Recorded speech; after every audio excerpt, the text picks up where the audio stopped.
So நம்ம அடுத்த ப்ரொக்யூர்மெண்ட்ஸ் என்னென்ன பண்ண போறோம் இந்த 2026 2027. ஏன்னா நம்ம உடனடியாக செய்யற வேலையில நம்ம ஹையரிங்கும் வேலைக்கு எடுக்கிறதும் 15,000 பிளஸ் அந்த 5,000 கேங்மேன் 20,000 பேர் எடுக்கிறோம்.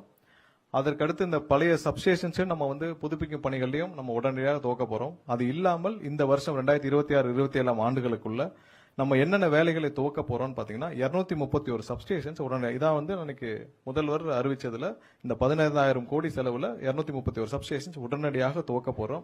அதுக்கு லேண்ட் அக்யூசிஷன் எல்லாமே முடிஞ்சிருச்சு. உடனடியாக துவக்கும் பணிகள் தான் இப்போ உடனே இருக்கு. அதே நேரத்தில் EHP சப்ஸ்டேஷன்ஸ் பாத்தீங்கன்னா 1056. அதுக்கப்புறம் கடைசியில் டிரான்ஸ்ஃபார்மர் பார்க்கலாம். 60,000 டிரான்ஸ்ஃபார்மர்ஸ் இந்த வருஷம் ப்ரொக்யூர் பண்ண போறோம்.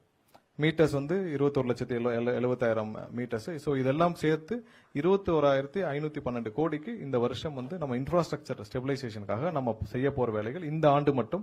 அடுத்த 4 ஆண்டுகள் என்ன செய்ய போறோம்னு இதுல பார்த்தோம்.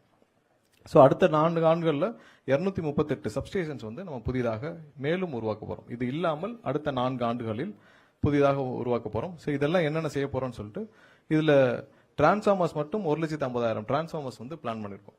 ஏன்னா இதை பண்ணாதான் நம்ம அடுத்து வர்ற நம்மளுடைய ரெக்யர்மெண்ட்ஸை நம்மளுடைய கஸ்டமருக்கு கொண்டு போய் சேர்க்க முடியும். ஏன்னா இப்போ நீங்க 4,47,000 டிரான்ஸ்ஃபார்மர் இப்பயே 40,000 டிரான்ஸ்ஃபார்மர் கிட்ட 25,000 பழசு. ஸோ நம்ம முடிவடையும் படத்தில் 1,00,000 20 ஆண்டுகளுக்கு பின்னாடி இருக்கும். ஸோ அதனால 1,50,000 டிரான்ஸ்ஃபார்மர்ஸையாவது நம்ம பிளான் பண்ணியிருக்கிறோம்.